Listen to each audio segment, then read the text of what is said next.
with a sneering question. "Have you found Jesus yet, Gump?" "I didn't know I was supposed to be looking for him, sir." That's all these cripples down at the VA ever talk about. Jesus this and Jesus that. Have I found Jesus? They even had a priest come and talk to me. He said, "God is listening, but I have to help myself. And if I accept Jesus into my heart, then I'll get to walk beside him in the kingdom of heaven." Enraged, Lieutenant Dan throws the bottle, glares at Forrest, and shouts, "Did you hear what I said? Walk beside him in the kingdom of heaven. Well, kiss my crippled... God is listening? What a crock of..."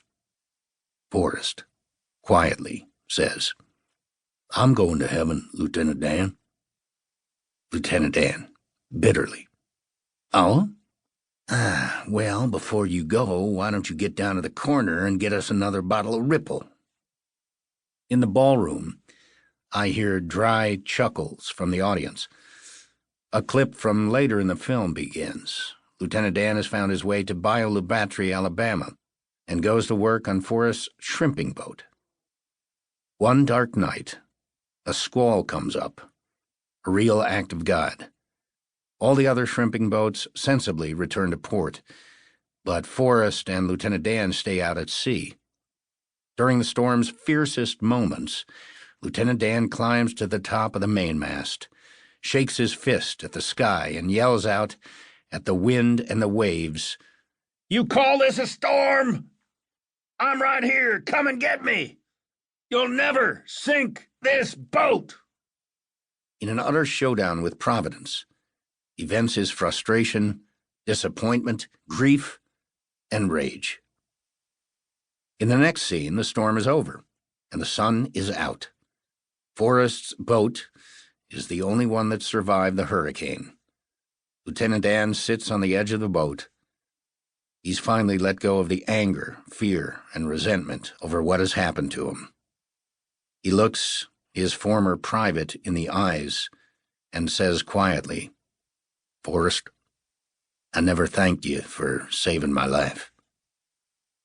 After a smile to his friend, he hops into the calm waters of the ocean and floats on his back into the distance, finally at peace, the sun breaking through the clouds as if lighting the way forward.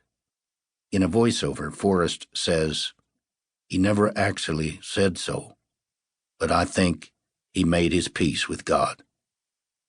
As the clips continue in the ballroom, I think about how this character seems to have resonated with a lot of people already, especially those in the veteran community.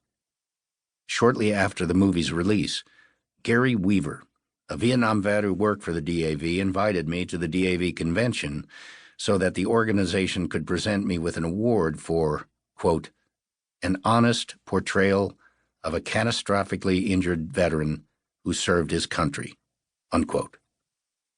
That's why the DAV has brought me to this ballroom at the Hilton, to honor me for my hard work on the film. Hard work?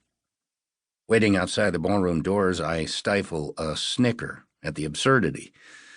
Compared to what the people in this ballroom have gone through, my job isn't close to hard work. All I do is find my mark, say my lines. Hard work is being far from home and up to your elbows in dust, crawling along the ground while the enemy shoots at you, wondering when the bullets will stop flying long enough so you can grab an MRE and wolf down your next meal. That's hard work. The scene ends. The ballroom doors grow quiet. "Ready?" asks the organizer. His hand reaches toward the door handle. I nod. "Ready." He opens the doors to the ballroom, and I walk inside. The entire ballroom erupts into applause. I choke up immediately. The spotlight is focused on the podium center stage where I'll give my speech. I walk up the wheelchair ramp leading to the podium and glance around. It's a massive ballroom filled with hundreds and hundreds of disabled veterans, plus their family members. Some of the veterans...